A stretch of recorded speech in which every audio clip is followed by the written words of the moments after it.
The air seemed to shift the moment Catherine, Princess of Wales, stepped into view.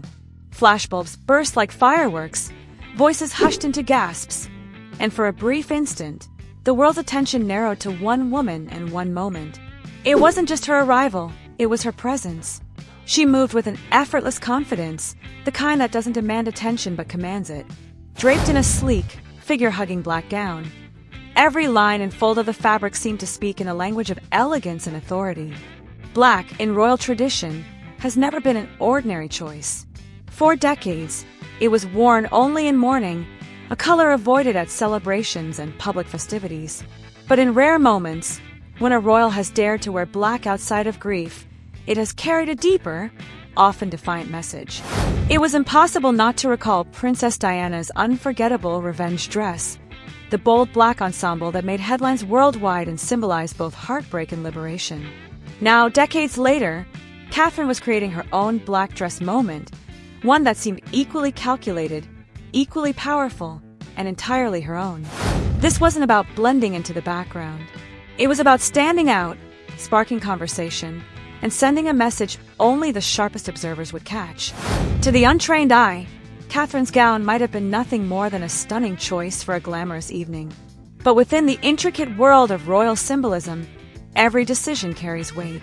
Black is a color that can project solemnity, but it can also declare authority. And for Catherine, wearing it now, in the early years of King Charles's reign, was a signal. The monarchy is navigating one of its most delicate transitions in modern history, moving from the steady, decades-long reign of Queen Elizabeth II into a new era filled with scrutiny, shifting public loyalty, and demands for modernization. Catherine's decision to step out in a commanding black gown felt like more than a style choice. It was a quiet declaration that she was ready to play a leading role in the monarchy's future.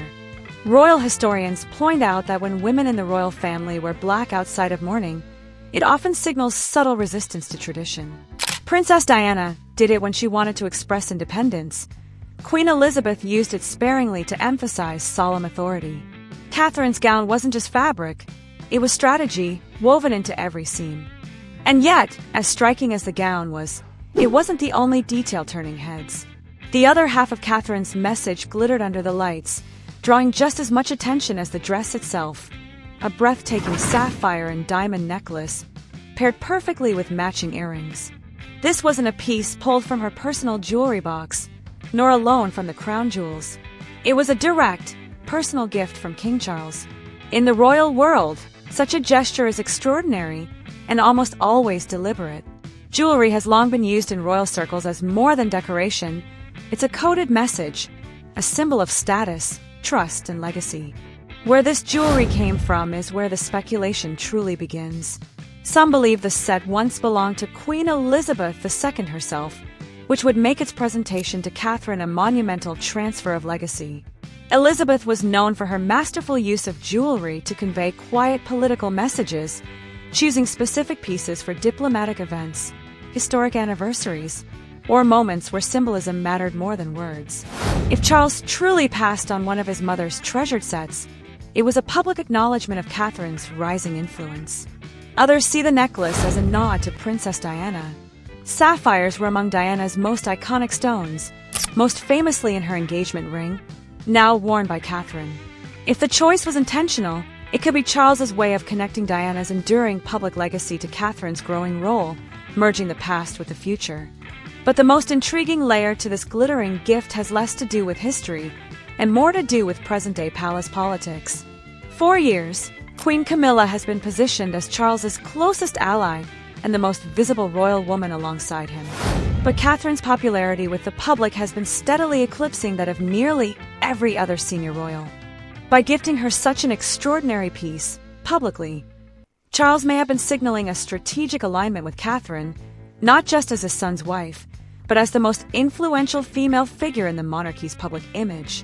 It was a gesture that could subtly shift the balance of perception, placing Catherine firmly at the forefront of royal representation.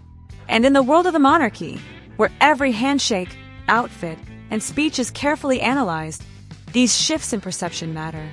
They can redefine alliances, soften public criticism, and even influence how history remembers each figure.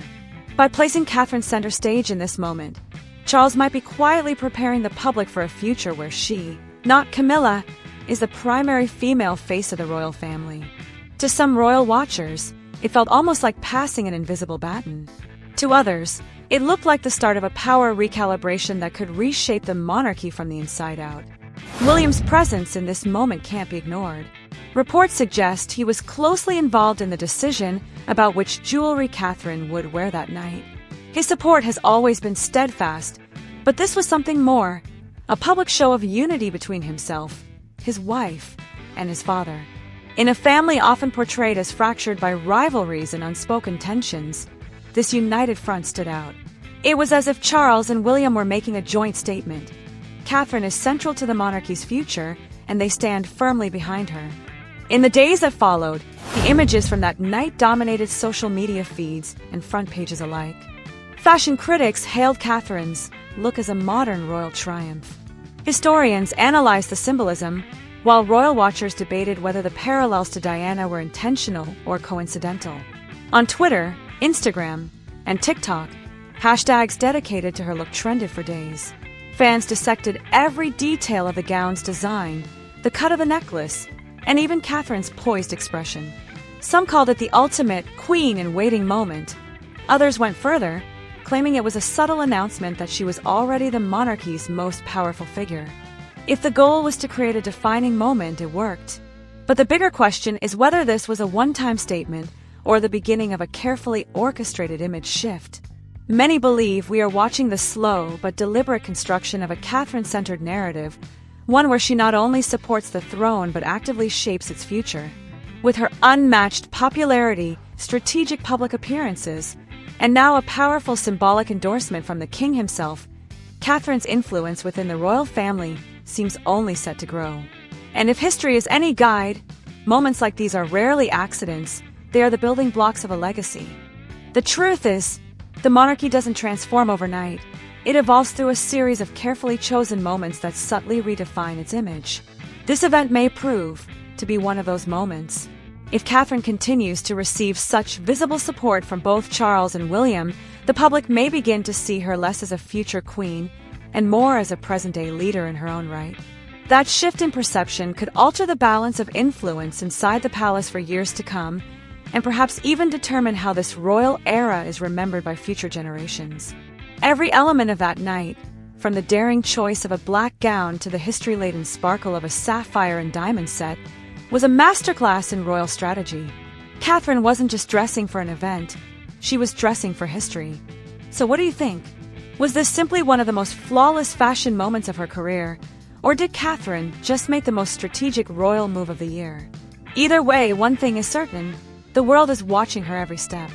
If you want to be the first to catch the next chapter of her journey, make sure you subscribe right now and turn on notifications.